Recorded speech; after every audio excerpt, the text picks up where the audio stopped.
Okay, so what am I going to talk about today? I just posted on Google Plus something that most people will be sitting there kind of laughing about. Maybe even said, what the heck is this guy talking about? About the Pennsylvania justices, let alone the people. Okay, from my understanding and standpoint of reading all literature, all your little documentaries on video, and everything else, up to even government documents of events happening between certain wars and certain events, is everyone kind of asks, why is a graveyard so warm? Well, most graveyards are so warm because when you put people in the grave, which a grave by even British standards, where most people in the USA, USSR, which it used to be, you have to settle all indifferences with these people. Alright, so if someone was murdered, you need to find out who the murderer is. If someone was raped and you throw them into the grave, which the grave actually means in British terms a junkyard. So let's just say we buried them so they could rest in peace. Because that would be the correct way in the British English and British French and all the other countries' way of saying we put someone to rest. Alright, so to clear up most of this static error you often get within wars and stuff, you kind of just gotta look at what happened. Czechoslovakia, you look at the documentary, you see a little boy there with a frowning face. You look at me and you say, hold on a second. And then you may just say, well, it's coincidence. Someone came back, looked like him, blah, blah, blah. Alright, being the heir and a king in the United Kingdoms and palaces throughout Czechoslovakia and throughout the world, you got to kind of understand a few things. We clear up graveyards by simply putting documents and things that happened in the past to the future, well, not to the future, but to the present day, the erased future, as far as being said, into perspective. And how we do this is we turn around when we have no documents, nothing to go on, and we use a little bit of what a king and heir has, and that's to be able to look back into the past and see what's going on with a specific person or a specific event with multiple people. Alright, going back down to World War I and World War II, it was said that the United States never really declared war against the country because it hit Britain and it hit many other countries. So therefore, if they went to war with Germany and Russia, therefore they would have to declare war on Britain as well because their bombs hit British soil. Alright, that said, then we understand that the United States was not only with war with Russia, Germany, China, Japan. If you look at a flag with a dot with many dashes, that was the old North Korean regime flag. I had it restored, remade back in 1980 to show them something. The current flag you have is incorrect. So I send a brand new flag made by the United Kingdoms. Take your old ass flag down, put the right one up. No, they took that flag down because the U.S. had a problem with it. Or should I say North America, excluding Canada or any other country up above around the Arctic. Tough. That's the flag that was made for that country. Now, the other part of understanding this is when you pull a gun out and you aim it at someone, regardless to who the president is, because a president is no more than a business figure, so the United States needs to get that correct. When you say president, you're talking about business.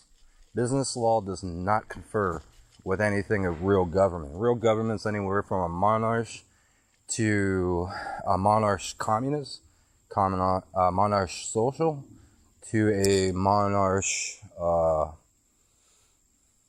monarch, I should say.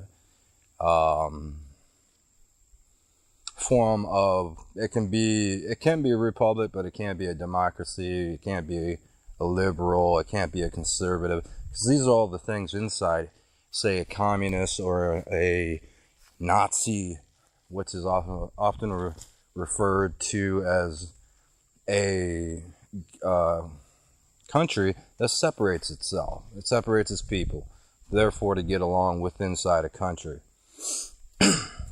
So if you say Nazi, you're saying that they can be called separatists.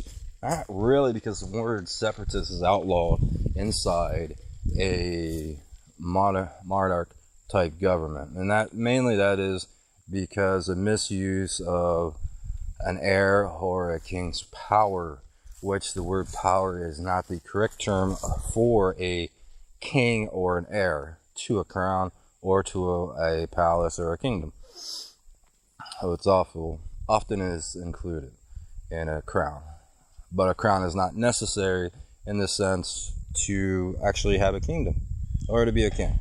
So now that that's straight, you kind of understand. I'm just clearing the air for a lot of people who are no longer here, who are in the ground, that wanted justice.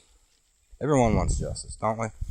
We all want to live happy, have the outside world here feel all cozy, nice, cool and warm in the summer, cold in the winter, maybe even bitter harsh.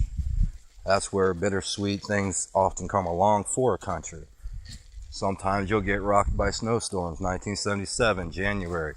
Snowstorm rocked into Pennsylvania and upper north half and Canada. Covered down even down to the New Mexico, which had, or I should say, the extended Texas region.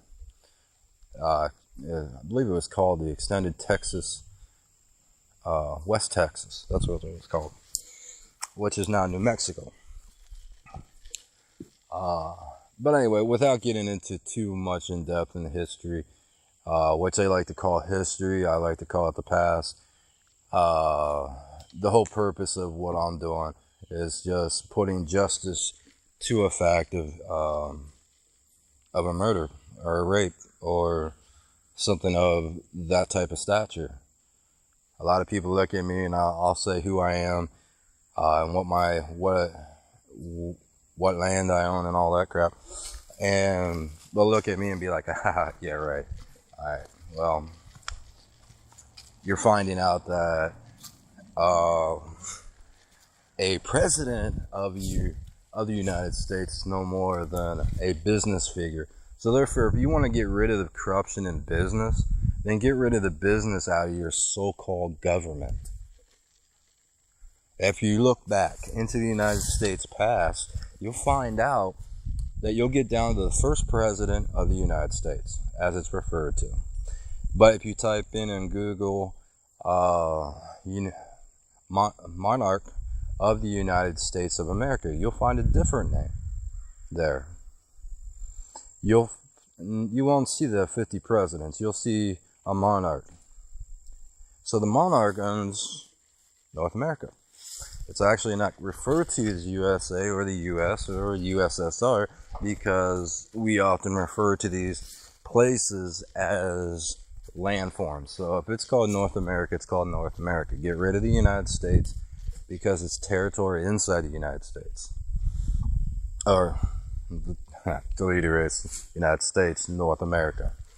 So the question of it is, how much of the United States that you refer to it as people was underwater? Well, I can tell you this, from California all the way up around North Dakota, all the way down to Oklahoma, which a quarter of Oklahoma up in the north region was underwater.